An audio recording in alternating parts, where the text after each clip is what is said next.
할렐루야. 오늘의 양식. 오늘은 마가복음 1장 7절에서 8절까지 말씀.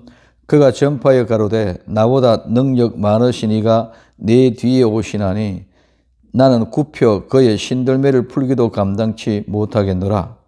나는 너에게 물로 세리를 주었거니와 그는 성령으로 너에게 세리를 주시리라.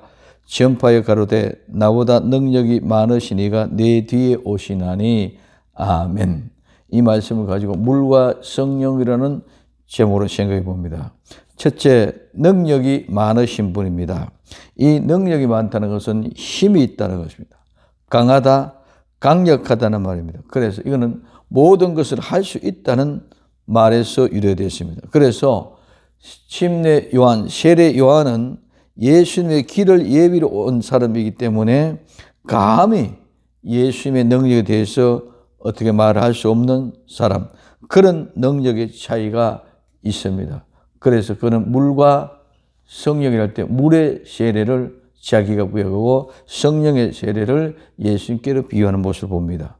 두 번째, 신발끈 풀기도 감당하지 못한다는 것입니다. 머리를 굽혀서 그분의 신들매, 즉 신발의 끈을 풀기도 감당지 못한다고 말합니다. 신발끈은 누가 풉니까? 하인, 종들이 그 신발끈을 묶고 신발끈을 풉니다. 나는 그것도 감당할 수 없는 그런 사람이라고 말하고 있습니다. 예수님 앞에 누가 그분의 능력과 감히 비교할 수 있겠습니까? 그래서 나는 신발끈을 푸는 것도 감당할 수 없는 사람이라고 얘기하고 있습니다. 이게 감당한다는 말은 도착하다는 말에서 유래되어 있는데 충분한, 넉넉한, 매우 족한 이런 의미가 있고, 또 하나는 알맞는 자격이 있는, 유능한 가치가 있는 이런 의미입니다.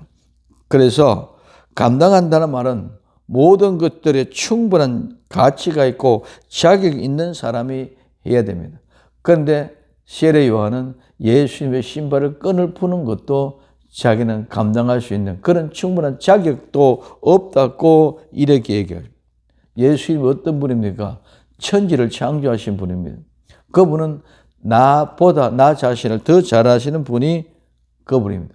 그래서 오늘 세례 요한은 신발끈을 풀기도 감당할 수 없는 자신이라고 소개하고 있습니다.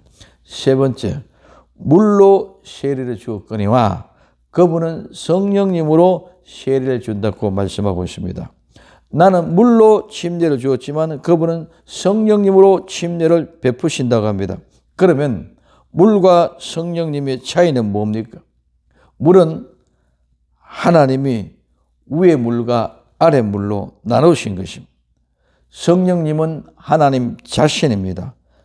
영, 즉 예수님이 보내신 하나님 자신 영입니다. 물은 위의 물과 아래 물이 있습니다.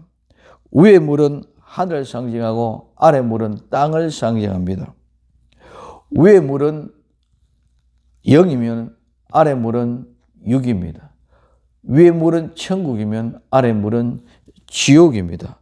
그래서 우리는 물로 씻어야 우리 성령님을 받습니다. 즉 죄 사함, 회개하지 않는 사람에게는 성령이 임할 수가 없습니다. 회개하여 죄 사함을 받아야만 성령님 임합니다. 그래서 우리는 물과 성령님으로 거듭나야 합니다. 거듭나지 않으면 천국은 없습니다. 세례 요한은 하늘의 물로 세례를 주는 사람입니다. 그래서 침례 요한은 주의 길을 예비하는 것입니다. 그래서 하늘의 물로 침례를 주는데 하필이면 왜 요단강이었습니까? 요단은 죽음이라고 그랬습니다. 오늘 우리는 육이 죽어야만이 영이 사는 역사가 일어난다는 것입니다. 그래서 하늘물로 씻고 성령을 받은 사람들에게 성령님이 오셨다면 그 성령님이 오셔서 우리를 인을 치고 우리를 하나님 아들이다 딸이다 인정하시고 우리를 그분이 인도해 가시는 줄 믿으시기 바랍니다. 그래서 성령은 시간과 공간에 제약이 없는 것입니다.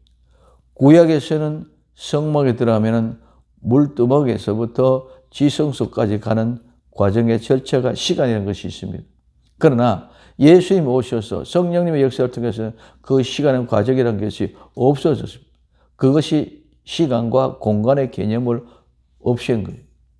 오늘 우리는 세상의 모든 것이 빨리 하는 세상이 되어졌습니다. 오늘 우리는 4G 나온 지 얼마 된 이제는 벌써 5G를 통해서 시대에 엄청난 빠른 시대에 살아가고 있습니다. 열차, 기차 이런 모든 것도 빠른 시간에 살아가고 있습니다. 그만큼 지구촌 시간과 거리를 가깝게 만들었다는 것입니다. 그래서 우리 인간의 활력으로도 시간과 공간의 개념을 깨뚫기 위해서 무한한 노력하고 있습니다. 이런 모든 것들이 마지막 때의 징조의 모습입니다.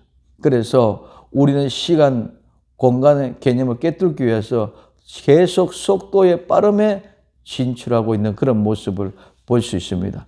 마지막 때 예수님이 다시 오시면 이 시간과 공간의 개념을 완전히 파괴가 되어집니다. 마찬가지로 인간도 그렇게 하려고 할 때 이것이 마지막 때의 징조입니다. 그럼 오늘 우리는 오직 예수님 마라나다 신앙으로 정말 물과 성령으로 거듭나서 하나님의 나라를 이 세상에 선포하는 복된 주인공들이 다 될 수 있기를 예수님 이름으로 축복을 드립니다. 기도합니다.